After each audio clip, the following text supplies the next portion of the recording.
जाबाई सासुरा सासुरा ओलांडून उंबराग जाबाई सासुरा सासुरा कुणी तुणी काढल कुणी तू हसत राहा तू वळू नको पुन्हा नको पर तू माहेरी पुजबुज होईल कधी ठेवू नको अडी उलट बोलून नको ग करू शिरजोरी सांगाया तर सोपे सांगाया तर सोपे पण कठीण सगळे रोज रोज कसरत तारेवरची होणार सून मी ह्या घरची रोज रोज कसरत तारेवरची होणार सून मी ह्या घरची राणी मी राजाची जमवून घेईन कशी बशी थोडी गोड थोडी मिरची थोडी थोडी गोड थोडी मिरची होणार सून मी ह्या घरची होणार सून मी ह्या घरची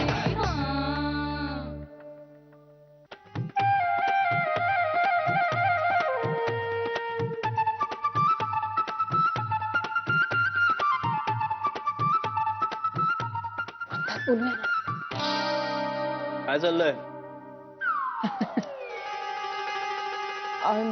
नाही काय नाही, पोटाची एवढी काळजी करतोयस.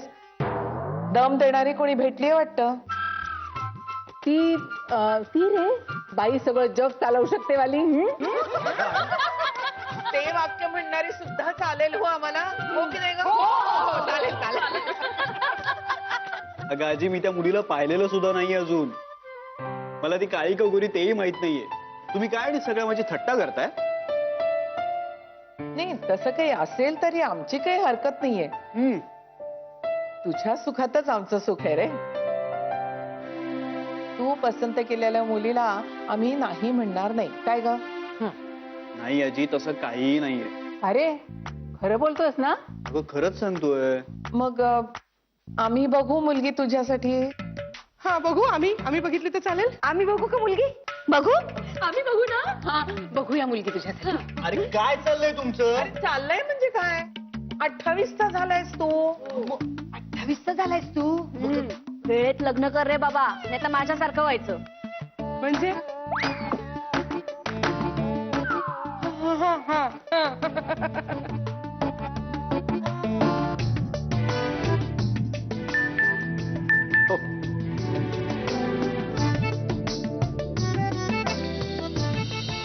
अहो खूप गुणी आहे आमची मुलगी.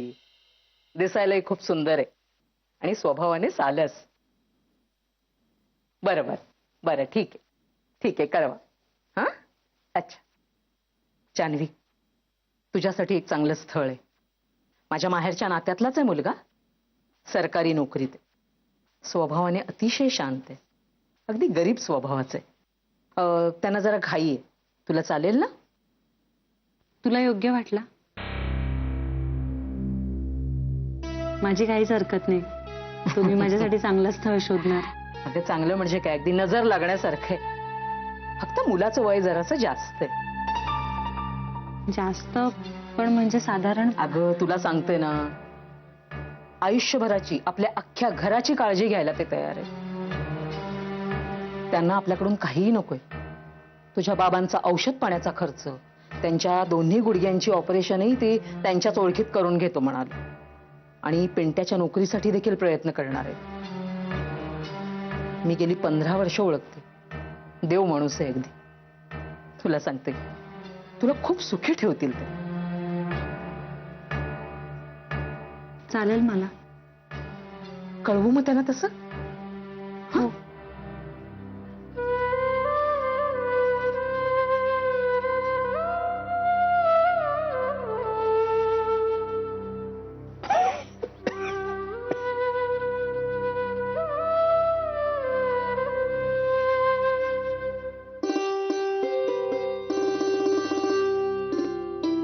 श्री, आता मोबाईल ठेव बाजूला आणि जेव आधी. आजी सॉरी, खूप महत्वाचं काम चाललंय.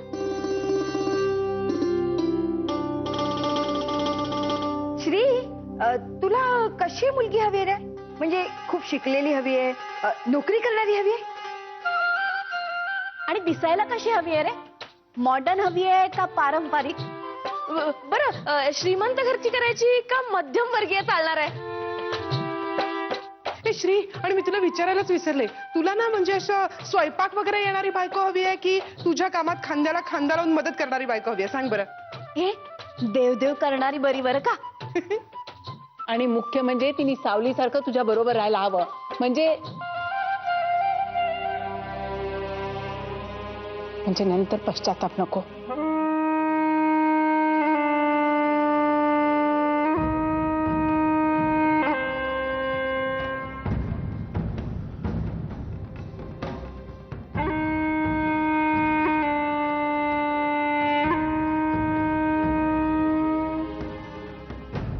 हो हो तिने तुझ्या बरोबर सावलीसारखं राहायला हवं. हो. एक मिनिट, किती प्रश्न विचारताय? तिला सगळं यायला हवं. गरज पडली तर स्वयंपाक, गरज पडली तर ऑफिस. नीट पारखून घे मुलगी. आधी सगळं गोड वाटतं, मग खरे रंग दिसायला.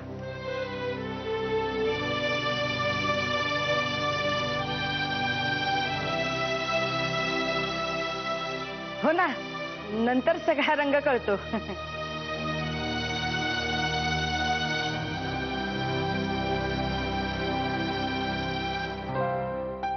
अरे लक्ष कुठे आहे रे तुझं श्री? अगं एक उद्या महत्वाची मीटिंग आहे, त्याचं डिस्कशन चाललंय. बर, शिरा वाढू तुला? हो. अगं नाही, शिरा नकोय मला. अरे मी विचारलं होतं तुला, तू हो म्हणालास. मी हो म्हणालो? छे, मी कधी हो म्हणालो? तू हो म्हणालास. हो काय? असेल. म्हणून सांगते, नीट ऐकून हो म्हणावं. हो. ऐको बिचारा श्री, घरात एक बाई असेल तरी पुरुषाचे कान किटतात. इथे तर 6 बायका आहेत. काय होईल त्याचं? ते मरू दे, पण मुलगी सुंदर हवी आहे ना? हे बघ श्री, लग्न जुळणं या योगाच्या गोष्टी असतात. पण आम्हाला तुझ्याकडून कळून तरी दे, मुलीबद्दल तुझ्या काय अपेक्षा आहेत ते. लग्न जुळायचं तेव्हा जुळेल रे. हा? काय?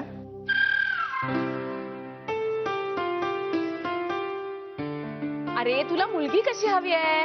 अच्छा, ते होय. माझं पोट भरलंय आणि मला एक इम्पॉर्टंट मेल पण करायचा आहे. श्री, आम्ही सगळ्याजणी विचारतोय, तुला मुलगी कशी हवी आहे? मी काय सांगणार? माझ्याबद्दल माझ्यापेक्षा तुम्हालाच तर जास्त माहिती आहे. हा नक्की ऐकत होता ना आपण काय म्हणत होतो ते? मला वाटतं न ऐकताच हो म्हणत होता. हे बरोबर नाहीये ना आई? हो, असं बरोबर नाहीये ना. मग त्याला सांगायला हवं. अशा गोष्टी सांगून समजत नाहीत, त्याला किंमतच मोजायला हवी. पण म्हणजे आपण बघायची मुलगी का नाही? बघायची ना, पण त्यांनी हो म्हटल्याशिवाय पुढे जायचं नाही. एका मुलीच्या पत्रिकेबरोबर श्रीची पत्रिका चांगली जुळते असं म्हणाले होते गुरुजी. हो ना? आपण फोटो आणायला सांगूया त्यांना. चालेल. आणि हो, यावेळेस चोरून ऐकायची गरज नाहीये.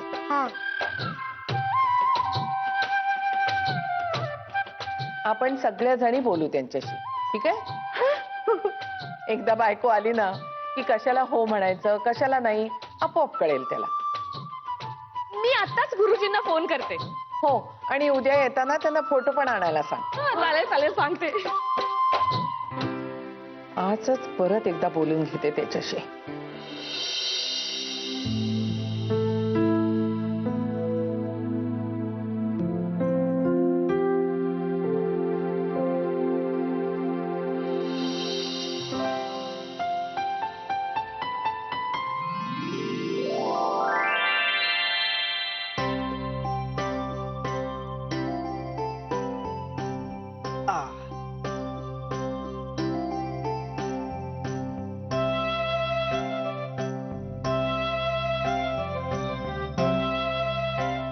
तुझ्या वडिलांनाही खूप आवडायचं मालिश.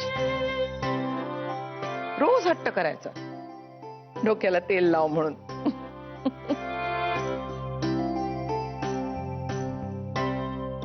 बरेचदा ना तोच दिसतो मला तुझ्यात. तर तो वागला तसं वागू नकोस म्हणजे झालं. कधी कधी वाटतं खूप लाड केले ना त्याचे, म्हणून झालं असं. आई आजी पासचा नको ना एवढा विचार करूस. पास्टवर तर प्रेझेंट उभा असतो ना. पास्टच सोडला तर प्रेझेंट कसा टिकेल? पास्ट आणि फ्युचर असं प्रत्यक्षात काहीच नसतं अगं. प्रत्यक्षात फक्त प्रेझेंट असतो. And you have to live in the present, in the present moment. आणि त्याचा फायदा हा होतो की आपण आपलं फ्युचर घडवू शकतो. पण आपण आपला पास्ट बदलू शकतो का? नाही ना. तो जसा आहे तसा आपल्याला स्वीकारावा लागतो. कुठे शिकलास रे असं बोलायला? अगं हे तर काहीच नाही. मी आज बँकेत गेलो होतो ना तेव्हा. बाई अख्खं जग चालवू शकते. अरे वा, तुझी गुप्तचर यंत्रणा तर सॉलिड आहे. मग आम्ही असे खूप गुप्त कॅमेरे लावून ठेवलेत तुझ्या आजूबाजूला. तू काहीही केलंस ना तरी कळेल आम्हाला. नाही, मला असं काही करायचंच नाहीये की जे तुमच्यापासून मला लपवायला लागेल. तशी माझी खात्रीच आहे रे. आणि ही सुद्धा खात्री आहे की तुझा संसार सुखाचा होईल. तू तुझ्या बायकोला छान वागवशील आणि तुझा सुखाचा संसार पाहून मी स्वतःला माफ करेन आणि मोकळ्या मनानं मरायला तयार होईल. आयजी,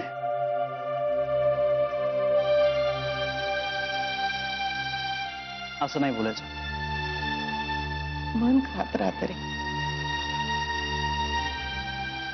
म्हणजे एकाही मुलाचा संसार धड झाला नाही. आयजी, अगं तू इतकी कर्तबगार आहेस आणि मग तू हे असं काहीतरी डिप्रेसिंग बोललीस ना की मग मला खूप वाईट वाटतं. अगं आजी, मी आज जे करतोय ना ते तू 40 वर्षांपूर्वी केलंयस, एकटीनी, कुठलाही सपोर्ट नसताना. खूप कौतुक वाटतं मला तुझं. म्हणजे तू या सगळ्या प्रॉब्लेम्सना असं एकटीने कसं काय टॅकल केलंस? इतकी सगळी माणसं कशी काय मॅनेज केलीस? हे असं काहीतरी करावं असं सुचलं कसं तुला? तुझे आजोबा ना खूप प्रेमळ होते, खूप काळजी घेणारे होते. परिस्थिती बेताचीच होती, पण 4 मुलं आणि नवरा अशा संसारात मी समाधानी होते. मी घर सांभाळायचं आणि त्यांनी बाहेरचं. हे सगळं इतकं ठरलं होतं ना की साधी बाहेर जाऊन भाजी आणायची सवय नव्हती मला. मी स्वयंपाकघरात रमायची. चव होती माझ्या हाताला. वेगवेगळे मसाले, पापड, लोणची करायची आणि नातेवाईकांना शेजाऱ्या पाजाऱ्यात वाटायचे. खूप कौतुक करायचे सगळे. आणि अचानक तुझे आजोबा हार्ट अटॅक न गेले. तुझे वडील 10 वर्षाचे होते तेव्हा.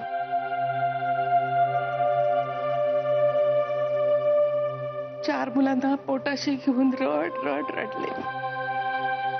विधवेचं जिणं असह्य होत होतं मला. पण माझ्या पोरांची केविडवाळी तोंड पाहिली आणि पदर बांधून उभी राहिले. मुलांना जगवायचं, त्यांना शिकवायचं म्हणून जे येत होतं ना तेच केलं. अगदी प्रामाणिकपणानं केलं. कधीही लांडी लबाडी केली नाही, कधीही खोटेपणा केला नाही आणि अजूनही करत नाही. देवानं भरभरून दिलं मला. मुख्य म्हणजे तुझ्यासारखा नातू दिला. बिझनेस तुझ्या हातात दिला ना तेव्हा जाणवलं माझी गणितं आता जुनी झाली आहेत. तू चांगल्या पद्धतीनं व्यवसाय हाताळतोयस. तुझ्याकडून 100% अपेक्षा केली होती, तू 1000% दिलायस. आता मला माझ्या बिझनेसची काळजी नाही. आता फक्त काळजी तुझी. अगं बाई, ज्याच्यासाठी आले होते ते बोलायचंच राहून गेलं. IG, I am tired. अरे पण तुझ्याच विषयी आयजी, अगं माझ्याविषयी मलाच काय विचारणार आहेस तू? आणि माझ्याविषयी तुम्हालाच जास्त कळत. मग आम्ही ठरवू आम्हाला काय वाटेल ते. हो ठरवा, पण मला आत्ताच झोपायचं.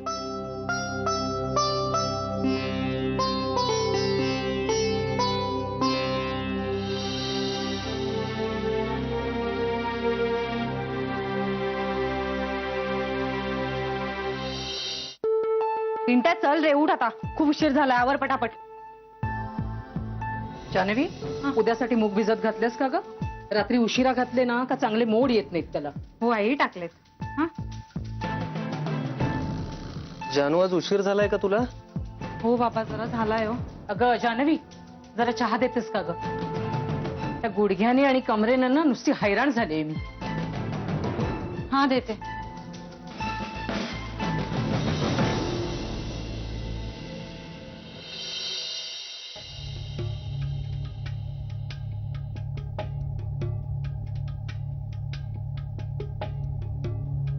आई, तुम्हीच अशा खचलात तर इंदूनी कोणाकडे पाहायचं? इंदूचं दुःख समजू शकते मी. तिच्या डोळ्यांना तो पूर आलाय ती. हो, खरं तर मी गेले होते तिच्या खोलीत, पण आजच्या दिवशी तिला एकटं राहायचं असतं, माहित आहे ना तुला. शांत झाले की येईल बाहेर ती. Good morning moms. Good morning.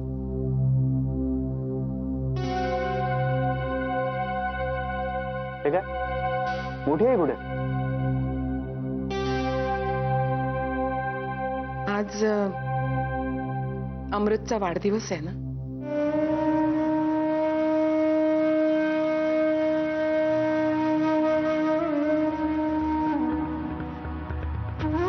आलोच.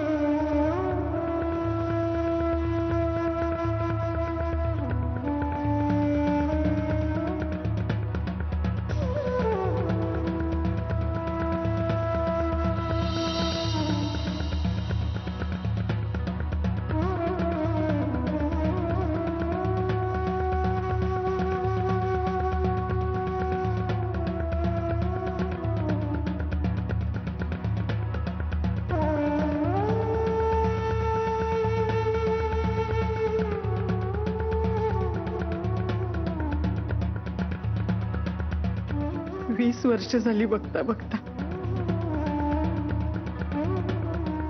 आज माझा अमृत 24 वर्षाचा असणार आहे. खरंच नाही वाटत. असं वाटत आता धावत येईल आणि आई म्हणून मिठी मारेल. त्याच्याऐवजी मला का नाही नेलं रे देवाने?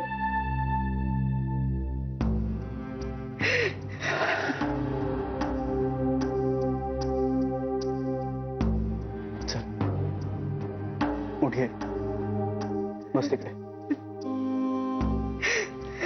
वाटत काल परवाच घडलंय सगळं. मी माहेरी काय गेले आणि अमृत नवीन गाडी घेऊन मला सरप्राईज देण्यासाठी काय निघाले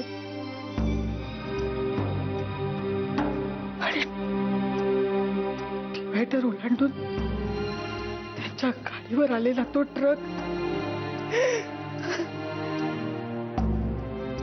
आठवलं तरी तर्क फुटतो रे माझ्या जीवाचा. 8 वर्षाचा होतास तू बघ. जीवच द्यायला निघाले होते मी.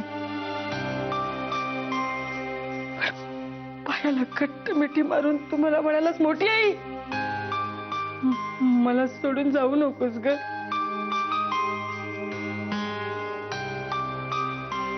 अडकले, नाही जाऊ शकले. तुझ्यामुळे जिवंत राहिले बघ. तर कधीच जीवाचं बरं वाईट करून घेतलं असतं. मोठी आई, अगं तू माझ्यासाठी किती महत्वाची आहेस तुला खरंच माहित नाहीये. आता नाश्त्याच्या टेबल जिथे तुम्हाला दिसली नाहीस तरी माझा जीव किती कासावीस झाला होता. तू नसतीस तर माझं काय झालं असतं याचा एकदा तरी विचार कर. तुला सोडून कुठे जाणार रे? दुसरं कोण आहे मला? तुझ्या लग्नात सासू म्हणून मिरवणार आहे मी. हो, सासू म्हणून सगळा मान तुम्हीच घ्यायचा या लग्नात. मी एकटीने नाही, आपण 6 जणी मिरवणार आहोत याच्या लग्नात सासू म्हणून.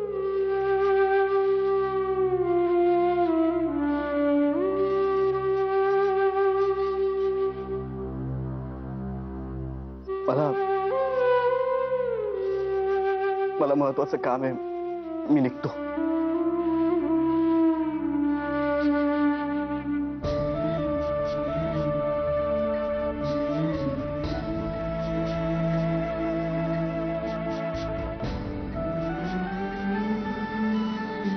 हे मोठी आई, माझ्याकडे एकदा गोड असून बघ ना.